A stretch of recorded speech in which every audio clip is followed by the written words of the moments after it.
BRS పాలనలో సముద్రాన్ని తలపించిన mid Maneru Congress పాలనలో ఎడారిని తలపిస్తుందంటూ మాజీ ఎమ్మెల్యే సుంకె రవిశంకర్ వినూత్న ఆందోళన చేపట్టారు.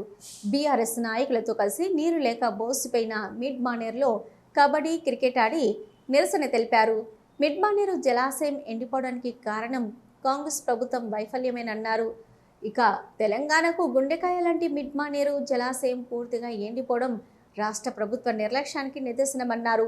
బీఆర్ఎస్ పాలనలో బృహత్తరమైన కాళేశ్వర ప్రాజెక్టు కట్టి తెలంగాణకు సాగునీరు, తాగునీరు అందించామని, నేడు దౌర్భాగ్య కాంగ్రెస్ ప్రభుత్వం సాగునీటి ప్రాజెక్టులను పట్టించుకోకపోవడంతో భూగర్భ జలాలు అడుగంటిపోయి రైతులు తీవ్ర ఇబ్బందులు ఎదుర్కొంటున్నారని ఆవేదన వ్యక్తం చేశారు.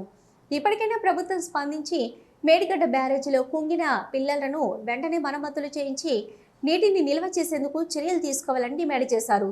కాళేశ్వరం ప్రాజెక్టు నుంచి నీటిని ఎత్తిపోసి చెరువులు, కుంటలు నింపాలన్నారు. ఇప్పటికే నీటి కొరతతో నాట్లు ఎండిపోతున్నాయని, రైతుల పరిస్థితి మరింత దయనీయంగా మారుతుందని హెచ్చరించారు.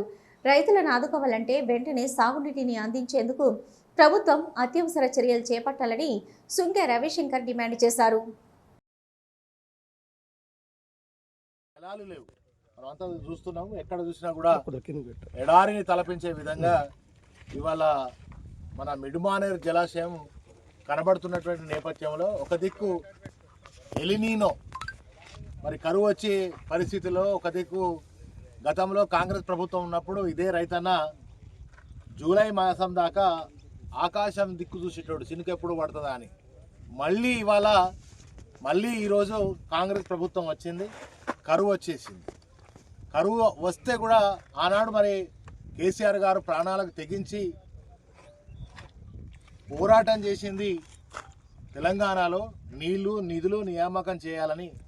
యావత్ సమాజంలో, ప్రపంచ చరిత్రలో ఎక్కడినటువంటి విధంగా ఉద్యమాన్ని చేసి అనేక మంది మరి బలిదానాలై, వేల మంది బలిదానాలై అమరులైనటువంటి త్యాగ ఫలితంగా తెలంగాణ వచ్చింది. వచ్చిన తెలంగాణ ఎట్లుండాలనుకున్నాడంటే 24 గంటల కరెంటు, 24 గంటల నీళ్లు, మరి రైతు బంధు, రైతు మరి బీమా, అదేవిధంగా అన్ని వర్గాలు సుఖ సంతోషాలతో ఉండాలి. మరి ఆనాడున్నటువంటి కరువు కాటకాలతో అల్లాడినటువంటి తెలంగాణ ప్రాంతం, మరి ఈ ప్రాంతం నుంచి వలసలు పోయి, అదేవిధంగా కూలీ పని కూడా దొరకక సాగుకు యోగ్యత లేనటువంటి సందర్భాలలో ఇక్కడ నుంచి బొంబాయికి, భీమండికి వలసలు పోయినటువంటి పరిస్థితిని చూసినటువంటి ఆకలి చావులు, ఆత్మహత్యలు చూసినటువంటి కేసీఆర్ గారు మరి సావు నోట్లపై తెలంగాణ తెచ్చిన తెలంగాణ సుభిక్షంగా దేశానికి రోల్ మోడల్ ఉండాలని ఆనాడు కేసీఆర్ గారు మరి ప్రయత్నం చేస్తే